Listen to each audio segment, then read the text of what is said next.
Hi നമസ്കാരം. അപ്പം എനിക്ക് പറയാനുള്ളത്, നടുകടലിൽ ചെന്നാലും നായ നക്കിയേ കുടിക്കുകയുള്ളൂ.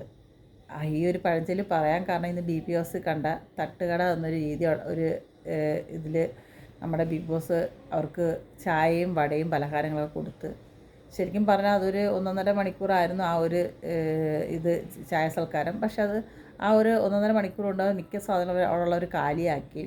പിന്നെ അത് കൂടാതെ ചില വ്യക്തികൾ അത് അവിടുന്ന് ആഹാര സാധനങ്ങൾ എടുത്ത് കൊണ്ട് ഒളിപ്പിച്ച് വെക്കുകയും ചെയ്തു. അതിൽ നെവിനുണ്ട്, അതുപോലെ നമ്മുടെ നൂറയുണ്ട്. ഈ 2 വ്യക്തികളും ഇത് ചെയ്തിട്ടുണ്ട്. പക്ഷെ എനിക്കെന്തോ അതൊരു മോശം കാര്യമായി തോന്നി. കാരണം ഇപ്പോൾ ആ പൊരിച്ചത് സാധനങ്ങളൊക്കെ നമുക്കൊക്കെ ഒരു വ്യക്തിക്ക് എത്രത്തോളം കഴിക്കാമെന്ന് നമുക്ക് എല്ലാവർക്കും അറിയാം. ഇത് പിന്നത്തേക്ക് വേണ്ടിയിട്ടാണ് ഇവർ ഒളിപ്പിച്ച് വെച്ചിരിക്കുന്നത്. പക്ഷെ അത് മോശം രീതി തന്നെയാണെന്ന് പറയാം. ആ ആ അത് തട്ടുകടയിൽ നിന്ന് ആ വ്യക്തി ഇവരെക്കുറിച്ചൊക്കെ എന്ത് ചിന്തിച്ച് കാണും? ഇല്ലെങ്കിൽ നമ്മൾ ഇത്രയും ജനങ്ങൾ ഇത് കാണുന്നുണ്ട്, നമ്മളവരെക്കുറിച്ച് എന്ത് ചിന്തിക്കും? അതുപോലും ഒരു ബോധമില്ലാത്ത മനുഷ്യരായിപ്പോയി, സീരിയസ്ലി പറയാം. കാരണം ഇനിയിപ്പോൾ ഇത് എൻ്റെ പണിയാണോ എന്ന് എനിക്കറിയാൻ പറ്റത്തില്ല, അത് ഞാൻ പറയാണ്. അതുകൊണ്ടാണ് ഞാൻ ആ ഒരു കാര്യം ഇവരോട് ഇങ്ങനെ പറഞ്ഞത്. നായ നടുകടലിൽ ചെന്നാലും നക്കിയേ കുടിക്കൂ എന്നുള്ള അവസ്ഥ പറയാൻ കാരണം അത് വളരെ മോശപ്പെട്ട രീതിയായിപ്പോയി കേസ്. അതുകൊണ്ടാണ്.